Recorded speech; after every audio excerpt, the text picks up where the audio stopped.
आज आपण बनवणार आहोत अंडा करी। तर सर्वप्रथम बघा मी काय टाकते, कांद्याची प्युरी टाकते मी।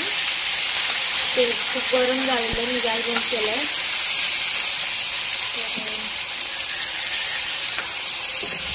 नंतर टाकते बघा अद्रक लसूणचं पेस्ट,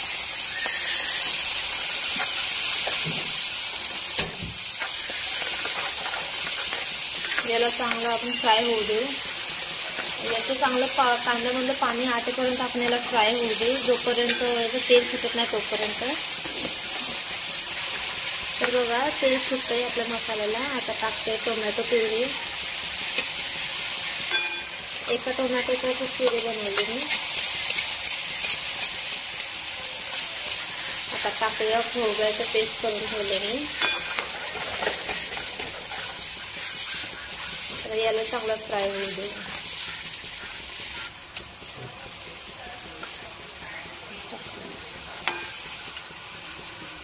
आता टाकूया आपण सुके मसाले। तर 1 चम्मच टाकते मी जिरेपूड, आणि 1 चम्मच आहे म्हणजे गोडा मसाला।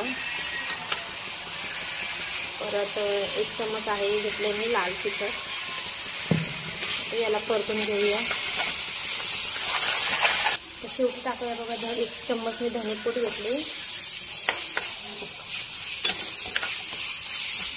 आणि गरजेनुसार त्याचा अर्धा चम्मच हळद।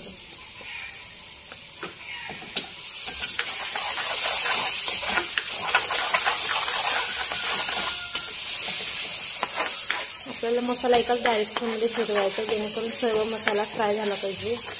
आणि नंतर लास्टला टाकूया, सर्वात लास्टला बघा कोथिंबीर।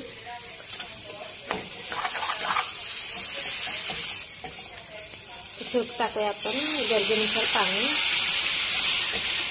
आता मी 4 अंडी घेतलेली आहे, तर 4 अंडीसाठी मी 2 ग्लास पाणी घेणार। झालंय आपलं पाणी पण। आता 2 मिनिट मी म्हणजे रस्स्याला थोडं बाउल होऊ देईल, नंतर मग त्याच्यात अंडे टाकले। मी बॉईल करून ठेवले अंडे अगोदरच।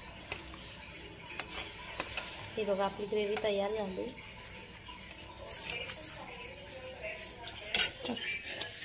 आता आपण टाकूया जिथं बॉईल करून घेतलेले अंडी।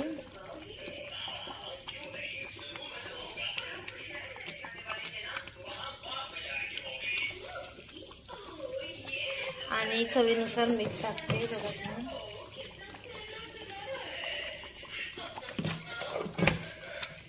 तर बघा आपली अंडा करी तयार आहे।